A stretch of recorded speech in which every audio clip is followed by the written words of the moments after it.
if you're anything like me, you've absolutely binge watched the heck out of Star Trek Prodigy Season 2. And we are ever so lucky and overjoyed to be in the presence of someone that had a very big role to play in all of that. If you had a role, it's big to me. So, but you may have recognized the name and the wonderful face from the conventions and her own Klingon Pop album. We are so glad and so honored to have Jen, Klingon Pop Warrior, with us. Yay! Oh wow! Look at that. You're already putting us to shame. We don't have to. That's my job. No. Jen, thank you so much for taking the time out of your busy schedule to sit with us in the Captain's Quadrant and chat about everything that you're doing and all the fun you're having touring in the convention circuit right now. Yeah. And just having a blast being a Klingon, which is a dream of ours, but we can't sing. So we're going to live vicariously through you and ask you a ton of questions. Okay. I can sing. No one asks me to. Can you sing in Klingon? I probably could if I clear my throat. No, it's better if you don't. Can you sing a tune? That would be that. Of course I can. Of course I can. It's better if you don't clear your throat, honestly. Get that mucusy thing going right there. Yeah. Filed away for later use. There you go. So, did you go to musician school? Like, how did that all start? Is this you're just naturally gifted? So tell us about the moment of your birth, Jen, basically. I went to school. I did go to college for theater, and I did study classical voice in high school, and I did a little bit of voice in college. But I always sang, in choirs and stuff like that. I think my baby book says something like, at age 2, I was singing more than I was talking. And like my dad was like, he's a very musical person, in that he played guitar, and like, he worked in a recording studio for a little while. And so like music was just something that was always in our house, and it was encouraged. So what kind of music was playing? Curiosity. Oh gosh, what was your dad's? What was he into? Oh man, REO Speedwagon, John Fogerty, Creedence, like Guess Who, like. So he had a pretty good education. Yeah, a great way to start. Yeah, good classic rock, stuff like that is in our house, and he's big into blues. Like I live in Chicago, and so like the blues are sort of kind of permeate. And R&B and so yeah, it's just a lot of music. I'm one of those people who says I truly listen to everything, and it's like from Finnish rap to Motown. I like punk and ska, and I will listen to Afrofuturist jazz. I will listen to opera. Like there is nothing that like I hit shuffle on my playlist and it is chaos. That's amazing. So I've also got to ask this question, because if you're very musical, you must have been in a high school band at some point, right? Oh gosh, no, actually. No. No. Like one of the things that I liked about doing theater was that I got to like, I was a dork. I was a nerd. I didn't want to. I was terrified to get on stage. I had really bad stage fright, and it was actually acting that kind of helped me get over my stage fright. And even like singing in choirs, like that was great because that's group. You're in a group and you're one voice in a group. I'd get solos and I would just like almost freeze.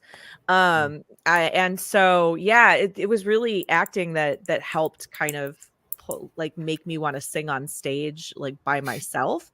So even when I did eventually join bands, which I did end up doing after I graduated college, because I had friends who I had a friend who ran a karaoke business, and I would do karaoke, like you drinking, and of course I'll drink and I'll go sing a song or whatever.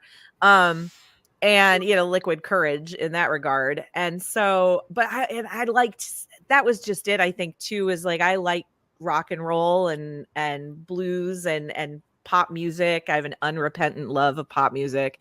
And so like getting up and singing those songs, it was more fun for me too. Whereas classical kind of felt like a job in a way. And yeah, I joined a band because I was like, wait a minute, you mean I can make money doing this, not like spend all my money at the bar? Okay. Like, so that was when I joined my first band. And even then, what genre was that band? Oh, we were a cover. The first band I joined was a covers band. But they were great. Oh God, they're still technically in like a 4.0 iteration of that band. It still exists. When I lived in the Twin Cities, and we did a lot of like Motown disco, like party stuff, but everyone in that band, like the musicianship was just insane. I sang with that band for 8 years. The whole time I lived up in the Twin Cities, I sang with that band, and I never found another band that was as professional or just as good at what they did.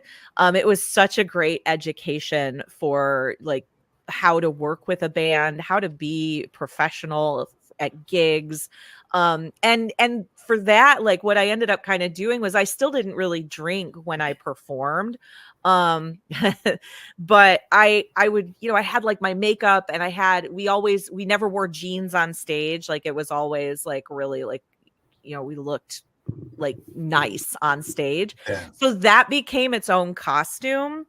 And they called me, and I go by Jen or Jenny. My family calls me Jenny. My friends call me Jen.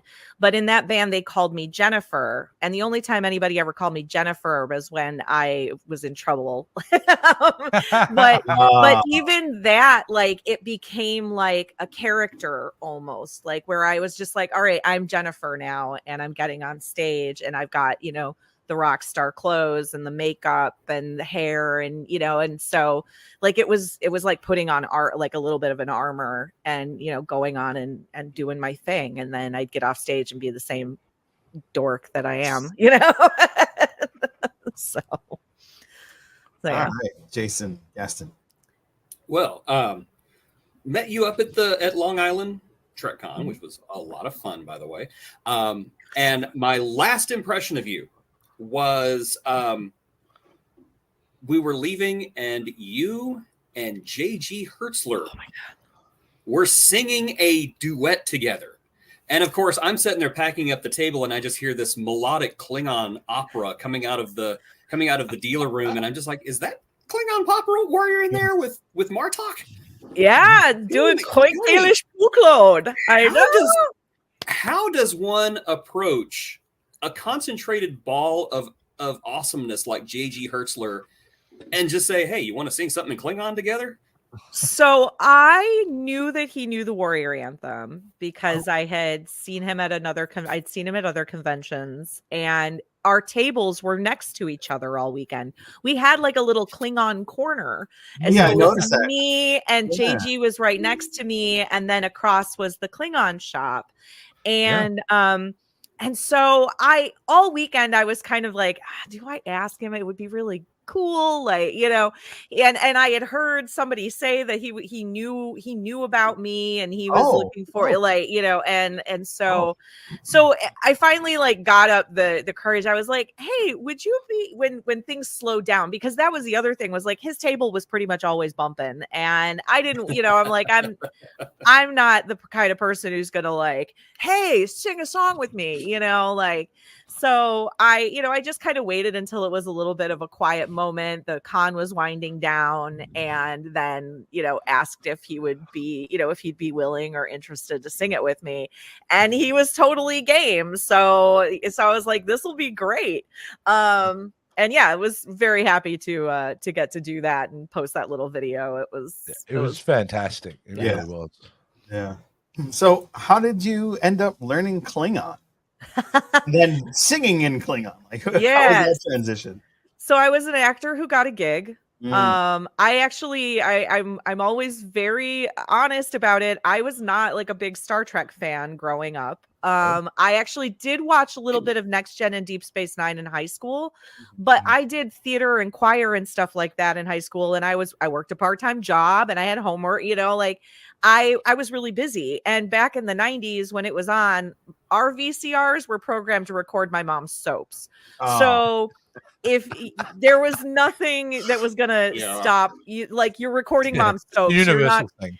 if you're not home to watch it, anything else, sorry, you're missing it that night. So we did watch a little bit of it, but I was busy, and if I wasn't around, then it was, I didn't get to watch it. So, but I had some friends when I moved to the Twin Cities. They had a theater company called Commedia Beauregard, and Commedia Beauregard specialized in doing translated works. And that was typically that meant they were taking a play from like Spanish, like a Spanish play that had never been done in English before, and getting it translated and doing that. But they thought, wouldn't it be fun as a fundraiser, like a holiday fundraiser, to do something completely, just wackadoo.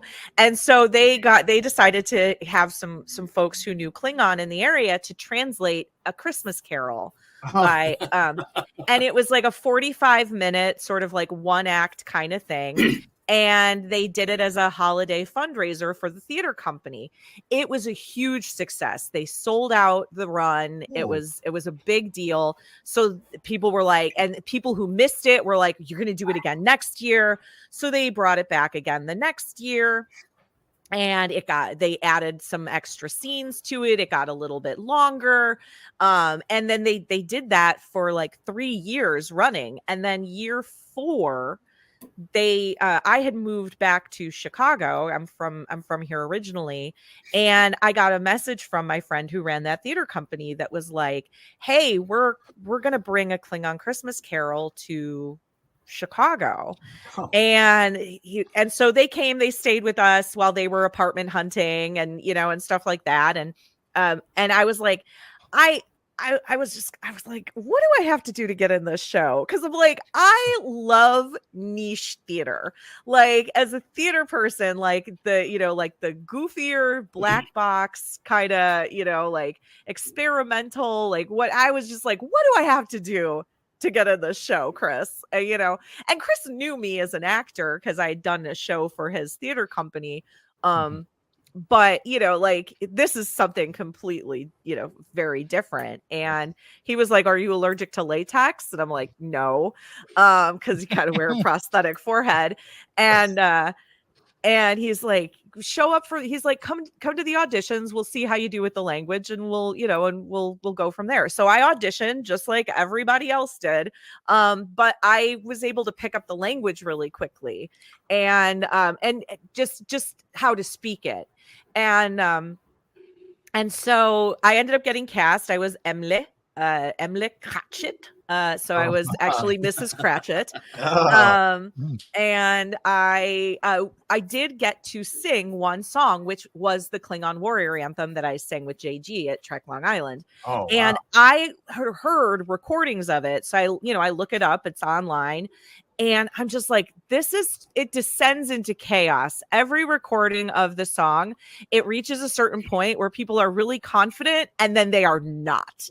And they lose it. Yeah. So my goal, I was like, I am going to learn this song and I am going to sing it correctly, because that was the other thing was I heard the recordings and they're mispronouncing letters, and like I'm going to sing it right. And so that was what I did. And there were folks, who came to the show from the Klingon Language Institute. Mark Okrand, the creator of the language, came to see our production. No pressure. And no pressure. And so it was I was like, oh God, here we go. And Chris had told like Mark and some of the folks, they're like, Jen worked really hard on this song. Like, and it wasn't a musical. It was just like a little thing where we're singing this song while we're setting the table for dinner kind of thing. And Mark was like, she nailed it. She got it right. And I was like, yes. And so that was kind of how it started. And then I did the show for 2 years, and I was taking some time off because like it takes up your whole holiday. And I got a message from my friend Chris, who ran the theater company. He's like, hey, the improvised Star Trek podcast needs somebody to sing Kiss Me by Sixpence None the Richer in Klingon. We've already translated it for them, but they need somebody who can sing it. And he's like, would you be interested? If you are, I'll drop your name. I was like, oh my God, yes, please. I'm like, that's amazing. I'm in. So we did. And it was just supposed to be like a little background thing for the podcast. And we did the recording. And after the recording was done, somebody in the room was like, "Who, we should make a music video." Like, I don't remember who said it. It was me, Nick, and Chris, Nick Wagner and Chris Rathjen from the Improvised Star Trek podcast. And they, like, one of us was like, "We should make a music video." Her. And we did. So like, I showed up a couple weeks later. It had some ridges and a goofy pink dress, and you can still find it on YouTube. And we dropped it. It was like April of 2013, and within 48 hours, we had over 100,000 views, which for 2013 was that's huge. That's a big deal. We got picked up by teamcoco.com, Conan O'Brien's website. We got picked, a bunch of blogs picked us up. Like, it was crazy. And people really liked it. Like, the comments even today, like, it's overwhelmingly positive. And I was like, wow, people really liked that. And then I started looking around and I realized, like, why is nobody doing more pop songs in Klingon? Like, why is this a thing that other people aren't, like, why aren't other people doing this? And so I started asking around for other song translations, and yeah, eventually the rest is history. I had some bandmates that helped me out and did a Kickstarter, and here I am a decade later, still singing pop songs in Klingon. So I tell you, you never heard Charles Dickens until you heard it in the original Klingon. I was looking at the literal translation of the anthem while you were talking there, and it's talking about blood washing everything clean, and I'm just thinking, what a great Christmas song. Yeah. Just a jolly little tune. Santa would be into. It's like, yes, kapla. Yeah. So, Jen, if I get this right, you basically jumped into the Klingon universe without really watching a lot of Star Trek previously. Yeah. So it was like retroactive for you. You got into the language and then got into all things Klingon? Kind of that. Yeah. I got like, I started watching Klingon centric episodes to understand Klingon culture as for the show, to do the show. And as I went down that rabbit hole, I was just like, oh, now I want to watch. I was like, let's watch Next Gen. And what's so funny is my husband at the time, he was trying to get me to watch Star Trek. He loved Star Trek, but I was just not interested. Oh, wow. And like, here we are. to be fair, he tried to get me to watch Next Gen and didn't prep me for how bad the first couple seasons of it are. Yeah. Understandable. Bit of a rough ride. It's rough. Yeah. It's rough. And so I was just like, this is no, thank you. But eventually I got on board, and I think it was some of the episodes from Deep Space Nine actually that really like hooked me. And that was it. So do you know how to actually speak Klingon in the at the point when did you get the dictionary? Yeah. When did you full on go beyond the music into the actual day-to-day Klingon language? So we all had to learn the language. We actually for the show we had some members of the Klingon Language Institute come and basically teach us the basics. But we were still, not necessarily, we learned enough so that we could parse our lines, know what we were saying, and know the best place in the sentence for emphasis and stuff like that. I started earnestly studying the language, I would say, in probably like 2015, 2016.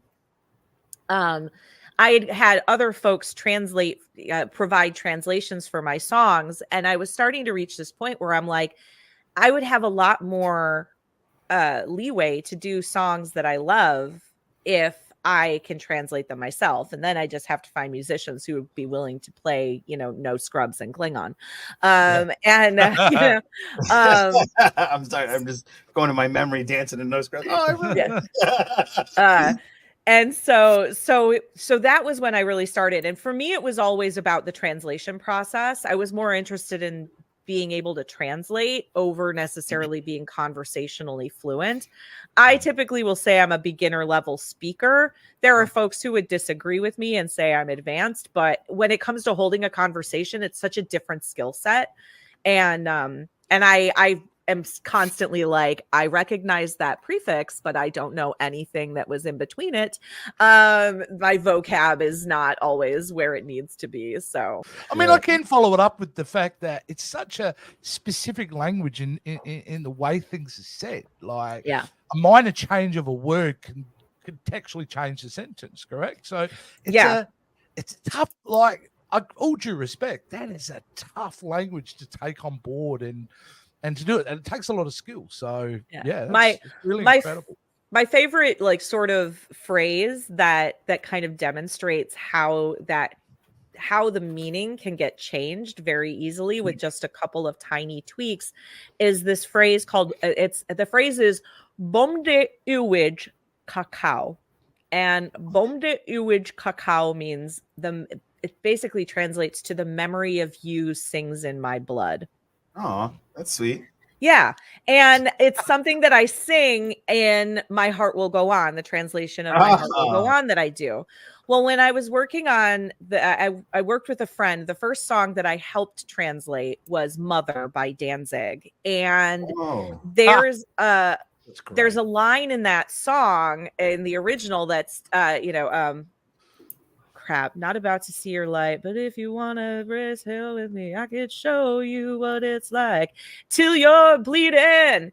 So there's this line about blood, and I'm like, you're thinking about what the song means and stuff like that. And so we changed that sort of phrase, bom de uwij cacao, to bom de uwij chokao. So just going from the wij to lidge and ka to cho makes that phrase mean the memory of me sings in your blood, which is a lot grittier. It's kind of dirty. It sort of fits in with the vibe of the song. So it's a really good, to me, that's just one of my favorite phrases for demonstrating kind of a tiny little, two tiny little tweaks. You almost imperceptible if you don't know, but it completely changes how that sentence is perceived. So Oh, Jason, Gaston. Well, I want to go back just a little bit because I want to go back into your research process in getting into the Klingon culture and just ask you, what are your favorite Klingon episodes of all time and why? So the one that I talk about that really just hit home for me on a very personal level is Once More Onto the Breach. That episode, I had my grandmother had dementia, and that episode, that idea of what happens to a warrior in a culture that reveres its warriors. He's a Dahar master. But what happens when you can't fight anymore and you can't remember your great victories and you can't remember those great battles? And that is such a powerful episode. And so it was very personal. I think I cried the first time I watched that episode because I was just like, oh my God, that it just reminded me of kind of going through my grandmother's memory loss and the things that, the person that she had been and, where that went. So that episode really for me is probably my favorite and really, really stands out. I also really love Grilka. I love Yeah. I love Girl Guy. I never remember the name of that episode, but that's the other one where she marries Quark. And Yeah. Yeah. That's a fun one. Yeah. Oh man, I've seen more of her. Yeah. Yeah. She's still around, right? So she can pop back up somehow. What was the house? The house, it's the house d'horreur? I think that basically like screws her over. I ended up doing a Star Trek Adventures campaign briefly, and my character was a Klingon from the house of d'horreur, but I basically like ran away because I saw like the political like shady machinations of my family, and I didn't want any part of that. And so I ran off and I joined Starfleet. And wow, that was my. That's awesome. Yeah, that sounds like a great story for Paramount to pick up. Yeah.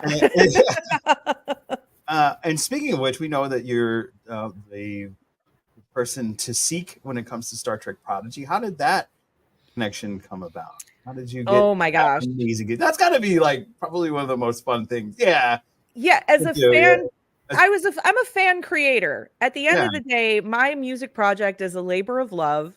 I donate the bulk of what I make.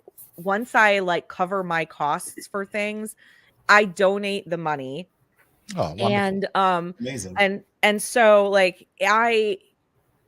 that's just it's a fan project, like I'm not in it to make money. I just like I like going to conventions and sort of sharing my love of the Klingon language in a fun and accessible, to me, what I think is a really accessible way.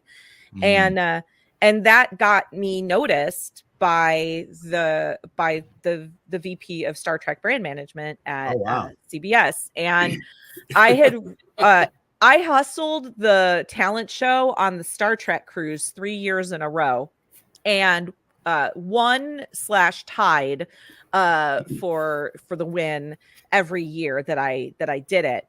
Wow. And after the third time, I was just like, I can't get my foot in the door at more conventions if I don't get some like representation of some kind, or like somebody who can break down some barriers for me. But I didn't want to sign with an agent, because I'm like, agents make money when you make money, and I'm not in this to make money. So it's like, what the hell do I have to do to get my foot in the door for some of these things? And I couldn't get the cruise to give me the time of day. Oh, wow.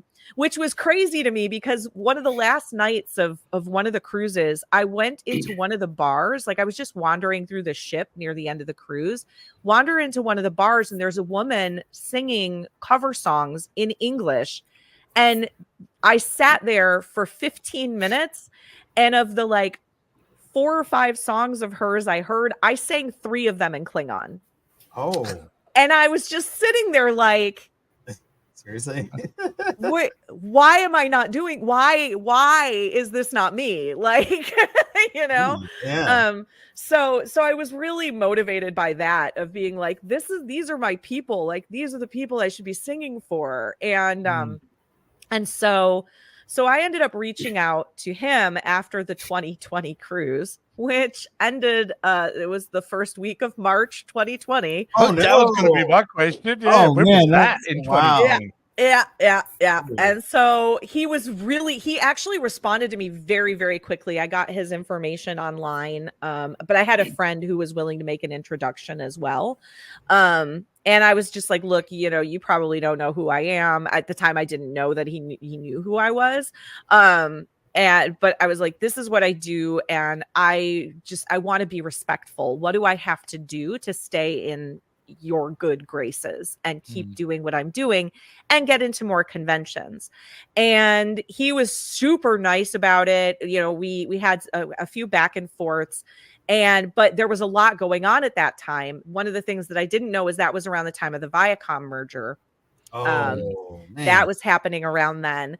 And so there were a lot of things up in the air and COVID. And once the world went into lockdown, I was like, well, I'm not going to hear from him for a while, but then in 2021, he reached out to me for one of the Star Trek Days events. I actually did the translation for a bunch of the signs that were around like one of the Star Trek Day events.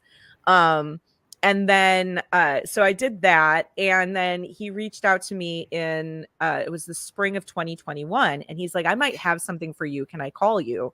And I was just like, yeah, here's my number. I'm not going to turn down, the VP of Star Trek brand management. Of course you can call me. Please do. So please. So he called me and we talked briefly. It might have been like an email. At first it was an email, and then he was like, no, never mind. And then he like a couple weeks later, he's like, no, we need you. And so that was when I found out. He's like, it's not a lot. It's a very small lift. It's, maybe 6 or 7 lines, but they need some stuff translated for Star Trek Prodigy. Would you be interested? And I was like, 6 or 7 lines, no problem. If you're asking me to do like what my friend Robin did for Star Trek Discovery season 1, absolutely not. I would like defer to somebody far more adept than me. But I was like 6 or 7 lines, and it's a small lift. It's, it's not a big deal. And I was like, I had a niece at the time who was right in the age demographic for that show, like just sweet spot. She was like 4 or 5 years old. I'm like, I'm in. Whatever you need, I will figure it out. Like if I don't, I'll be fine. I've been translating songs at that point for a while. I'm like, I can do this. And so yeah, I not only did I translate the lines, I did recordings of all the lines, and I recorded them at 3 different tempos. So I did it like syllable by syllable, and then I did it a little bit faster, and then I did it like a conversational speed. Sorry, this is season 1 or season 2 we're talking This was about? season 1. Season 1. Wow. So you're from the inception, really? Yeah. Yeah. Do you remember the lines or? I do have documentation. So the one line that I didn't translate, actually, it's kind of funny. There was one line that I didn't translate, which was "kuvat." They had that one right. And that was one of the things, is that they use like an online translator, and they've talked about that. Some of them talked about that in one of the events where they were like, we went online and we used it and it was not correct. So then we brought in somebody, and I was that somebody. The day that Google Translate. but they did get kuvat right, which I was like, good job. But then there was, I did a line for, there was one line that they forgot to re-record, so it's not correct in the show. And then I got to mouth. So during the Kobayashi Maru episode, there was one line in Klingon, and then there's a moment where like it cuts to one of the Klingons' faces, and he's like, "Reicha." So that "Reicha" line, they sent me like 3 seconds, 6 seconds of soundless animation, and we're like, we need you to mouth match something here. Oh, wow. And I had heard about this happening to Mark with some of the films. And I think Robin ended up having to do something like that for Star Trek Discovery as well, where they needed to like change something, but they had to like make sure that it fit the mouth movement. And I'm like, they at least had a human being. I'm trying to do this to a freaking animated character. I'm like, oh my God. And I was like, well, what do you need? And it's like, just like just sort of kind of like an invective kind of thing, just like a swear word sort of idea, like just oh gosh darn it kind of thing. So that's ghaH is basically is basically that. So I did that, and I actually translated all of Gwyn's speech at the end of in like episode 19, where she's making her appeal to the Klingons.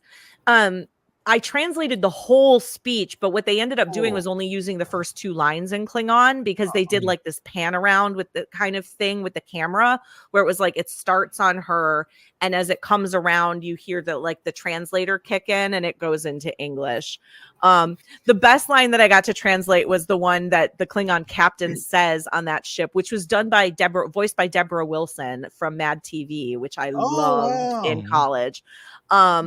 And the line is something like, "Who has the audacity to like beg the Klingon Empire or whatever?" And I got, that was a really fun line to translate into Klingon. I wish I could remember off the top of my head what it is, but I remember it being like it was really fun to translate that line. That's amazing. Before we move on to your involvement into season 2, I want to talk about you geeking out the first time you've seen Prodigy, or you're starting to see imagery. What was the point that you're going, holy shit, I'm in a Star Trek show? I'm involved in this. Seeing my name in the credits was right? So surreal. Like, it was really surreal. And they didn't get, my name wasn't in the credits for the episode where Gwyn says Kutvat. But I did get her to say it right. I was on the recordings, I was on the calls for those. And that was the thing, was like, I didn't have any real context about any of the lines that I did. So actually getting to like see it in like, and hear it on the screen in that context was awesome. And it really was like that moment of, where I just kind of sat back and I'm like, holy crap, I just translated Klingon for actual freaking Star Trek.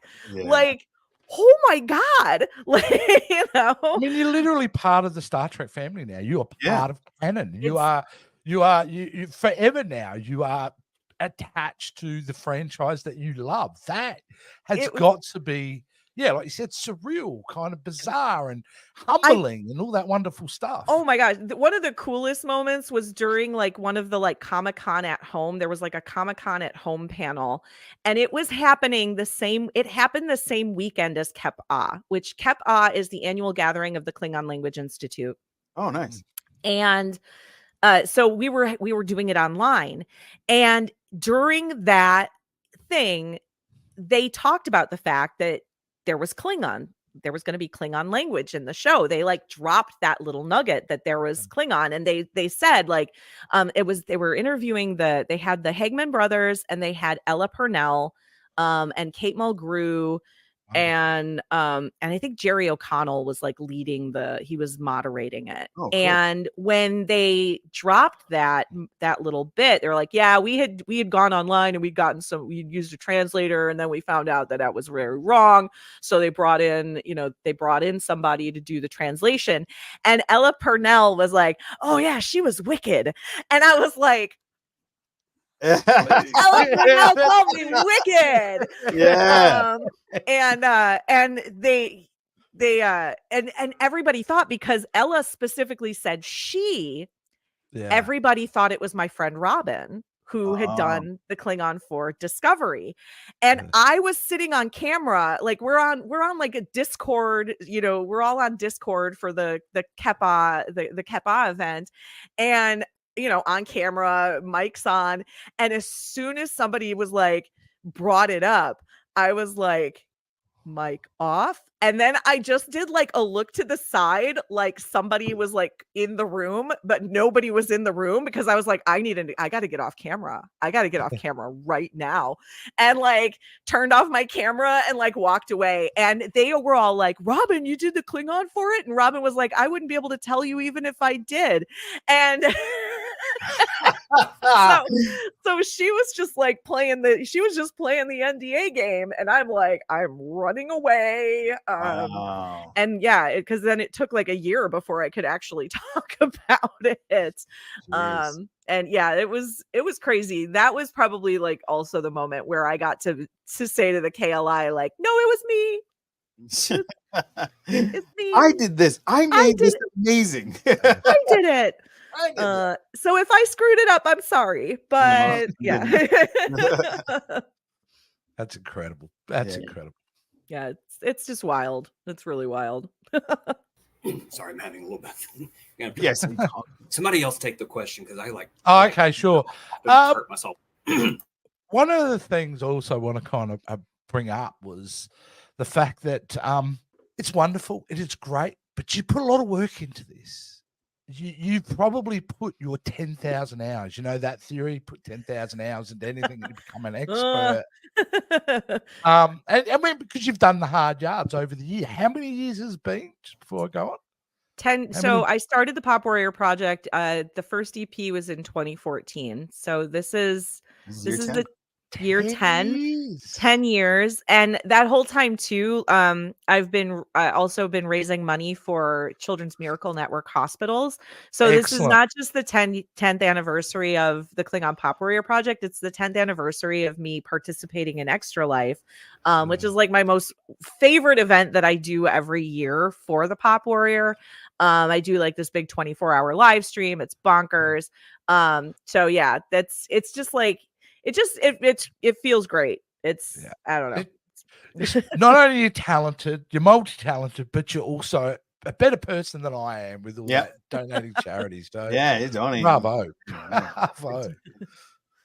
So it's nice to be able to use this as a means to do something positive in my community. You know, And you know, you're doing a dream of a lot of people. I consider myself, I'm lucky enough in my career where I'm doing what I love for a living.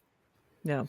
And to see that you've developed your passion as a way to, you know, expand your career further is really inspiring. Because we take it for granted that we're doing the thing that we love, but we forget a lot of people have to, you know, do a lot of jobs. They don't get to follow their passions. Right. Well, and I have a day job, you know, like I have a day job and I love what I'm grateful because I actually really love the company I work for. I think what we do is amazing. But yeah, I was always somebody who liked having a roof over my head. Being a starving artist did not appeal to me. So I was always a day job girly. That was now all I can think is while you're at work, you get annoyed at someone, so you just swear at them in Klingon. So yeah, they don't even know I'm a head of customer support. So yeah, wow.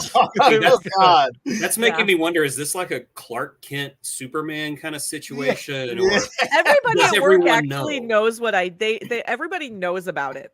Which is great, and they love it. My boss, she's just like, I love that you have this like rich life outside of, you know, outside of work. Like work is not your life, and that's perfectly okay, you know. And they're very supportive, which I also love. Some of them get it, and some of them don't, and it doesn't matter, you know. Like they all just love that they have this weirdo who sings in Klingon. Well, the ones that don't get it, I think, are the most fun. Just walk in and tell them in Klingon, you know, you bring shame to the Empire. You bring shame to this lunchroom. Yeah, you bring shame to our lunch. What's that? HR wants to talk to me? Okay. We're 100% work from home, so they don't have to interact with me if they don't want to. Okay. That's not a bad gig, because then you can put on mute and swear at them in Klingon, and then they won't hear you. It's okay. Mute mic, turn off camera. That's I'm hogging the question sheets because I got to know, what is something you've done throughout this experience of Klingon Pop Warrior that has been inspiring to you? Could be a moment of fan interaction, could be something that kind of happened that gave you inspiration. Oof. There was somebody who left a comment on one of my videos on YouTube where they talked about a friend of theirs that had passed away and how much that friend had loved Star Trek and had happened to like love, I think maybe even like that song or the art, you know, or something. It was, and they were like, I just found this like on like it was like around the anniversary of that person's passing, and just how much that meant to them to find that song. And they're like, and it's beautiful. And it just is so touching. It was truly touching. Like the folks who enjoy what I do and who get it, they're just some of the kindest, most generous people, and I'm so grateful. I wouldn't be able to hold my annual charity event without the support of the community that has rallied around me. And I love that I can do that I can take this silly thing and really truly put something out in, put some good out into my community. I'm now actually on the board as the media chair for the local chapter of Extra Life here in Chicago. Wow. And and they were excited to have me because of the fundraising that I do. And it getting to see the kids at the hospital, and I did an event there and got to sing, and like it just, those are the moments for me where it makes it, sometimes getting into the ridges and getting into the costume, it's I'm 47 years old, like I'm not old, but I'm also not in my 20s anymore. And it's, it's work sometimes. But as soon as I like walk into a room and I see people's faces light up, or, and they tell me they're excited to hear me sing, or they've, oh my gosh, I heard you on Spotify.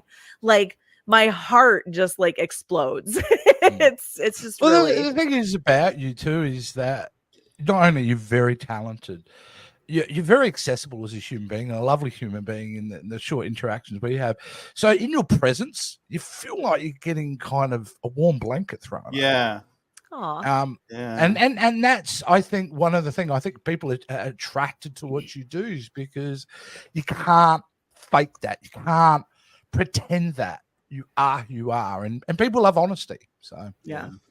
That was my suck up moment. Thanks. I have always benefited from the people who were unrepentantly themselves in my life. It's my friends who were willing to share their struggles with their mental health, that gave me the courage to seek help when I was when I was struggling. And so to me, like, if you're not living authentically, like, why are you living at all? Like, like, what are you doing? And that, not to say that probably came out terribly, but like truly, like, if you're not, like, what's the point if you're not, just surrounding yourself with people who lift you up, if you're not trying to just do good for the people around you and your community. And I do feel like that's something that's really been lost, especially here in the US in recent years, is taking care of our neighbors and taking care of each other. I stream on Twitch a couple days a week, and I always end my stream saying, take care of yourselves, take care of each other, and take your meds. Like, the last part's super important lately. Like, just because you're feeling good today doesn't mean that ADHD, that ADHD pill or your antidepressant isn't gonna like make the day a little, like, actually do what it needs to do. Don't get cocky. So yeah, it's really, I don't know. I thank you. That means a lot. I always want people to feel welcome in my presence. And, some days I'm tired and maybe I'm a little standoffish, but it's not intentional. Well, you've never come off like that in our short meeting face to face for the first time, but everything we see of you online, you just bring this warm positive energy and this joy that it's just like, we don't always get that in fandom. It's not, I mean, most people I meet in Star Trek, wonderful people, and we all share the same thing. We will need our meds occasionally. I find that a universal thing in Star Trek fans, that we all got some issues along the way, but the fact of the matter is, sometimes there's a lot of negativity out there. So you shine like a beacon, and I think that's why people gravitate towards you. Yeah. I figured I would do this. I'd do one CD, and that would be the end of it. I'm still here 10 years later doing my silly songs in Klingon. and people are, love it and support it. Like it just brings me joy to do it. So yeah. Wonderful. So tell us about Star Trek Prodigy Season 2, because we know you had some involvement, the little thing. I had one thing, and I actually don't yet know what episode it's in, but I'm getting there. Yeah, 20 episodes at once is kind of hard to digest. Yeah, it's a little much. So I don't know which episode it's in just yet. But I got asked, the email that came through was, we need to know what the meaning of the Klingon victory song is. And the Klingon victory song is not the warrior anthem. And I wrote back immediately, was like, are you sure you don't want to use the warrior anthem? Because the warrior anthem was done by Mark Okrand, and it's got words and it makes sense. The victory song, which is featured in Star Trek The Next Generation, Birthright. Yaja Ko, that's usually the one that people that song is nonsense. Oh wow. Heart there a bit. Yeah. It's nonsense. There is like, here's the like pronunciation guide, like the way that it was in the script, and here's the words in the script, but it makes no sense. And I basically I was like, oh no. And when I wrote back, I was like, are you sure you want to do this? And Aaron Waltke, I think, was the one who wrote back and was like, yeah, no, this is the one we're doing. I'm like, okay, this is gonna take me a weekend because this song means nothing. Wow. it was gobbledygook. The Z sound, ja, that doesn't even exist in what we know as modern Klingon Kol. So so what I ended up having to do was like figure out the sound changes.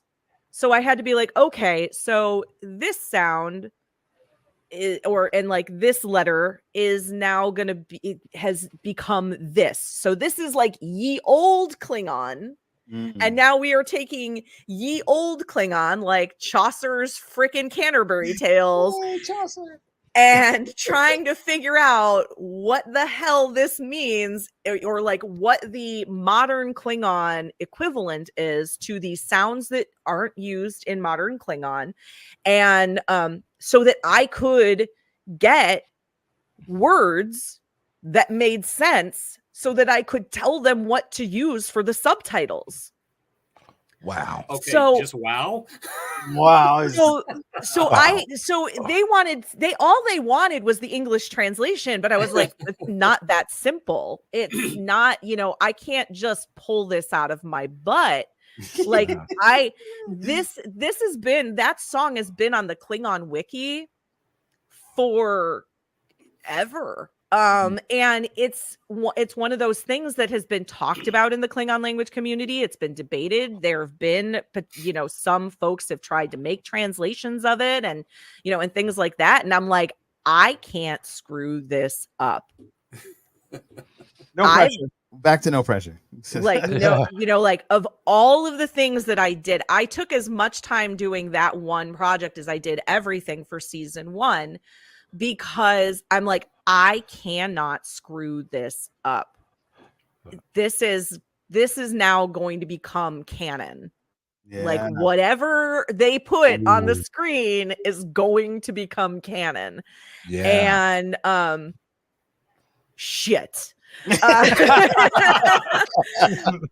So it was really a process. I had a spreadsheet with 4 columns basically, and I was like, okay, here's what this was in the script, here is what they said the Klingon was, here is going to be the modern Klingon, and then this will be the English translation of what that is. And I just had to go through very methodically and figure out. I was like, okay, every time I see this letter, this is converting over to this. And every time I see this letter, it's going to convert over to this.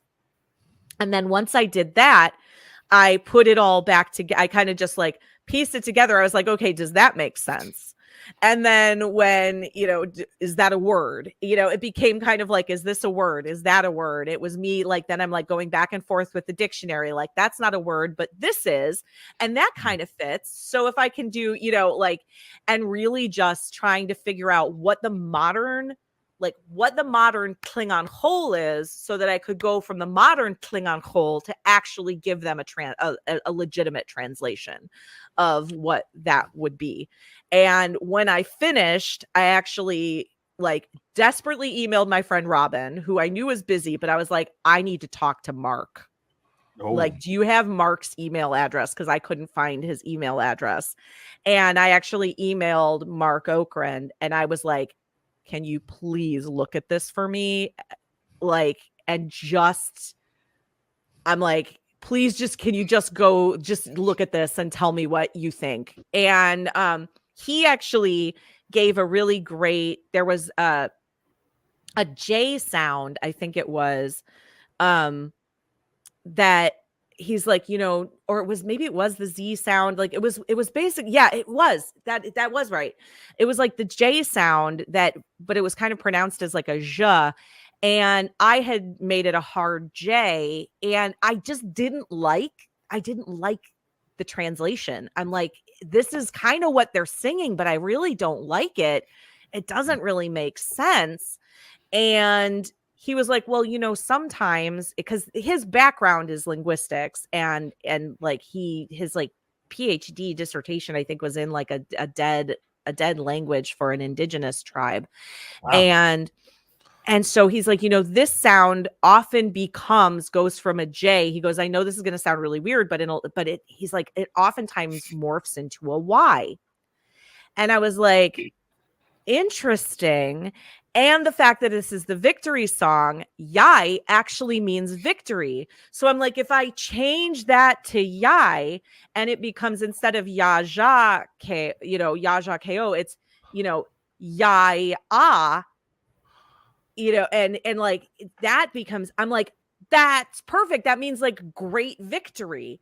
And it completely, like, him just giving me that like one little, like this one letter, he's like, if you do this, and I'm like, oh my God, like that's the rug that ties the room together. Like, ooh, it was that moment of being like, oh, yes, okay, I think I've got this. And then I was able to send them notes, and there were certain things in it where I like it, fortunately, and I really hope that they do this as I hope they use my translation first. Yeah, of all. I mean, you worked super hard on it, and you trust and verified it. So come on, right? Yeah, and I was like, and then and if they take it and they make it like they manage to make it a little more poetic, that's fine. Like, I at least gave them like the bones, but the last verse, I was like, which you actually never hear. It's not actually something that you hear in the episode. It cuts off before it. And I said to them, I was like, highly recommend you do that here too. Don't do the last verse. Just do the first two. Mostly because I was like, it doesn't make a lot of sense. Even like, it's words, and it kind of fits with the theme that we established here, but it doesn't make a ton of sense. And it's poetic, like, we're just going to say it meant something to the Klingons back then. But the whole thing ended up kind of being about like the moon, and the moon giving a sign to fight, and like, being on the battlefield. There were like, kind of like, it ended up having like a lot of good imagery in it. So it worked. I think it worked. I hope it worked. They didn't come back and say we hated it, and they didn't ask me to do it again. We're gonna find out, aren't we? So when did you do that? Was that like 2022? How long ago was that process? It was over 2 years ago, I think. Yeah, wow. And that's the thing I think people forget too, how long these projects take to put together. Well, and we lost the show. Yes, that's right. So not only do they take long to begin with, but then Paramount Plus canceled the show. So they were already almost done with the second season when that happened. And so the good thing was that gave the show a good chance of being picked up by someone else, because not only were they going to get the first season, they were getting a whole new season that they didn't even really have to pay for, because it was already almost done. So we all felt pretty strongly that we had a good chance of getting the second season picked up. It just, nobody really knew who was going to do it. I do think Netflix is a great fit because they do have so much kids content. I think that that it is a pretty good fit for the show. So I really hope, like, watch early, watch often, you know, like, heck, like, put it on and walk away, whatever you got to do. Like, let your cats and your dogs watch it when you go out, like, get those numbers up. I want to see 3. It's going to be in the top 10 without question for a while. I think so. Yeah, for sure. Yeah, because there's so many people that are like anxious to finish the whole thing, and they'll probably stay up the whole like 24 hours to watch all the episodes to get it done. All right, I'm done. I was like, it's gonna be 10 hours. That's Jason, I reckon. Yeah, I think Jason. He's not going to sleep. He's just going to say, I've seen it. Be in the corner shaking. The translation was perfect. Oh man. Yeah, they tell you no context. I have no idea, no context. So no, I don't know what episode. So yeah, I just have to watch with everyone else and get my watch done. So they really keep a tight ship, huh? They're not like, nothing gets leaked. Nothing gets leaked. Yeah. Nothing. Yeah, they do a very good job of that. Very good job. Yeah. So, what is a favorite song that you sing in Klingon that you've translated? That I've translated? Yes, and sing. Yeah. Specifically. Okay. I think. Choosing a child, isn't it? I really like Time After Time. I think Time After Time is one of my most poetic translations. Oh, that's good sounding. Yeah. It translates to the Klingon is sutai-toQqul, which means my heart travels back in time. And it's like about being on the battlefield, and like you're in my head, you're hearing, so the original verse, it's, you know, clocks tick and think of you caught up in circles. So it's like remembering. And in the Klingon version, I have it so that like you're hearing the main character of the song is hearing like batlets clanging in the distance, and it's making them think back to this time where they were basically like back to back with their love on a battlefield fighting, and then they ended up getting separated on the battlefield. And so, you know, one ended up on one ship, one ended up on the other, and they don't know where each other, they can't find each other. And so there's one of the lines is something like, you got lost in the stars. And I just, it turned out like by the time I was done with it, I was just like, God damn, I'm a freaking Klingon poet here. And I was really proud. And that's the one song that will sometimes make me tear up, like, because I remember, like, the words are so ingrained in my head, like what I'm singing. The line that usually gets me is "Tikwijdak mai in moklu." The war drum beats in my heart. And I just, I really, and that's the one, the drum beats out of time is the original lyric, and then for the Klingon version, it's the war drum beats in my heart. That, I don't know what it is about that line. I have to like check myself before I like dive in. I've got to ask probably a question you've been asked a million times. How is your throat surviving this? Let's not talk about it. I probably have challenging, you know. I probably have nodes the size of softballs on my vocal cords. I can't even imagine what's going on in there. I don't want to know. It is hard. It is definitely hard, and I try really hard to keep my sets to pretty like strict. You know, if it's 30 minutes, like not going too much over that. If it's an hour, like I can't really do much more than an hour at that point. Wow. Like, and just because it is really guttural and it's harsh. There's tricks and things that I do to kind of get the sounds out without necessarily like being super harsh, but it's not easy. It's not easy. So I feel like Jason Hatswell and I have taken up a lot of time. Jason Roy Gaston, I want to give you an opportunity to ask a question. Yeah, you'll have to forgive me. I like coughed, and apparently I have a nodule the size of it happens, man. It does. So I was thinking back to an episode of Star Trek Lower Decks where they are talking about Klingon acid rock. Oh man, yeah. Oh, and I would just, I don't know, as a musician, I was just wondering if you could give your thoughts on what that might sound like and why Mariner and Tendi would be so into it. I have no idea, but I love it. Like, to me, like, I'm thinking, like, I was like, man, can I translate? Like, see, to me, I'm like, I think acid rock, and I think more like, I don't know, like Jefferson Airplane, and like I'm like, ooh, can I do White Rabbit in Klingon? Like, that would be amazing. White Targ. Yeah, White Targ. Do they even have rabbits on the Klingon world? But surely they've taken a few and they're like multiplying everywhere like tribbles. It's like these are fine. But I'm almost positive they mean something much more metal when they're talking about acid rock than I am when when I think about tripping on acid rock. So that's what I think. Tripping. That's what it seems like to me the Klingons would just have different types of music, like death metal would just be like pop music on the Klingon world. Right. Yeah. It's that idea of the Klingon like hug K-pop. Dungeon. Like what's actually like what's actually sadomasochism to a Klingon, a hug dungeon. Like I know you. Music. A warrior in it has only killed 3 warriors and didn't even use her teeth. Yeah. What did you think about the Strange New Worlds Klingon pop group? How did you?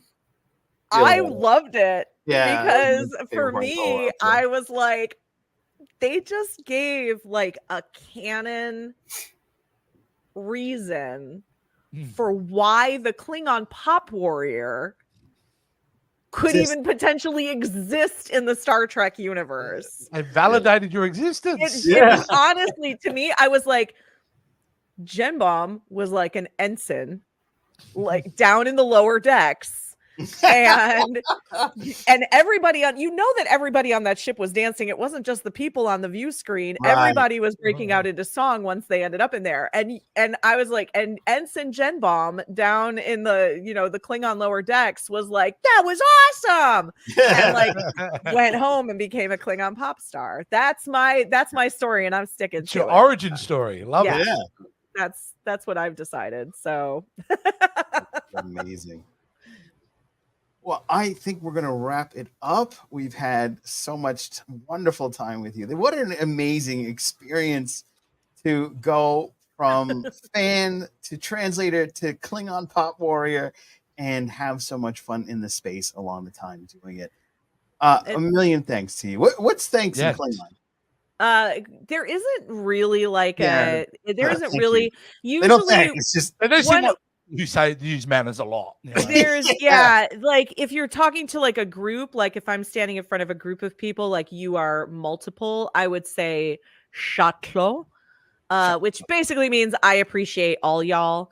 If you're just saying I appreciate you, one person, it would be Caclo.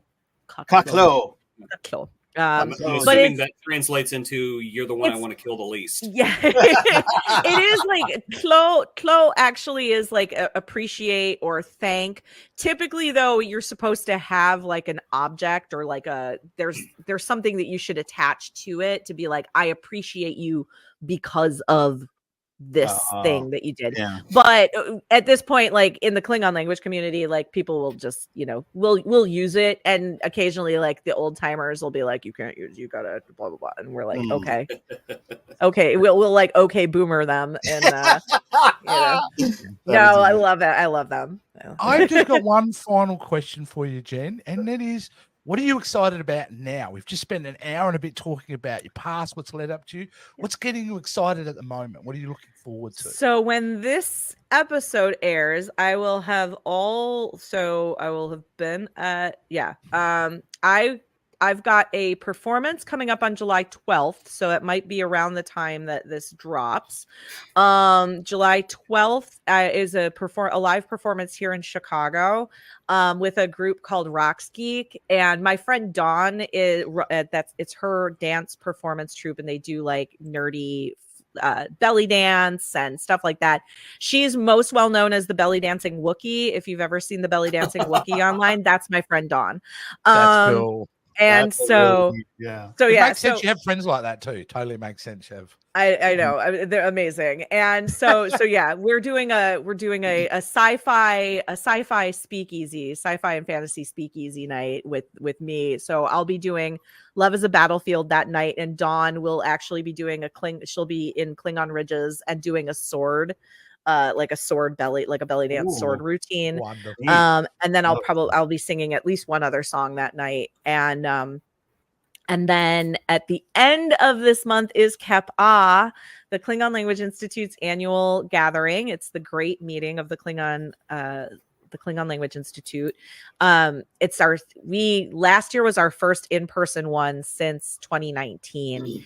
And it was like absolute wonderful party all weekend long. Everybody stayed up too late every night, and we spent too much money at Denny's. It was great. So I'm very much looking forward. It's midnight at Denny's is a thing for us at ghaH, and it's just a great time. It's more conference than convention. It's a little bit more like academic conference-y. So it's smaller, but we do like a cabaret at the end of the weekend, and which is a lot of fun, and I usually host it. And I'm going to get to talk about what I did for Prodigy this year, which I'm very excited to share the process that I went through for the victory song and stuff like that. So yeah. Well, I know Jason will be there dressed as a Romulan because he likes to cause trouble. So that's all right. It's really fun. It's in Indianapolis. I always tell people, like, you do not have to like own a copy of the Klingon dictionary. You can walk in completely cold. Cool. By the time you leave that weekend, you will be speaking some Klingon. There's beginner level classes. You get to meet like pretty much everybody who's translated for any of the shows. Mark is always there. He's usually dropping new words. So like Robin's usually there. She did Discovery. Alan was her second. He's also done work on a few of the shows. Pag will be there. And people who've worked like random things on movies. My friend Chris Lipscomb did like The Big Bang Theory and stuff like that. And like, so like pretty much everybody who's worked, is an active Klingon translator in some capacity is at ghaH. It gets a little brutal and very pedantic at times, but it's also great. That's amazing. That's amazing. That's awesome. All right. So we have all of your links down below. So if you're listening and watching, be sure to click on all of them so you can support Jen and listen to her wonderful music and hang out with her and review those wonderful places that she is going to be at. And you have a website as well, correct? Yes, KlingonPopWarrior.com. And I am at Klingon Pop on almost everything. And if I'm not at Klingon Pop, I'm like /Klingon Pop Warrior. Okay. Perfect. So be sure to reach out and be polite. Otherwise, she'll get you. All right. Jen, amazing. Thank you so much for joining us here in the Captain's Quadrant. This has been such an exciting night. We appreciate you. And be sure to go and listen to Jen's music right on Spotify and watch Star Trek Prodigy Season 2 even some more. I know you probably binged it already, but do it again. It's got to be done.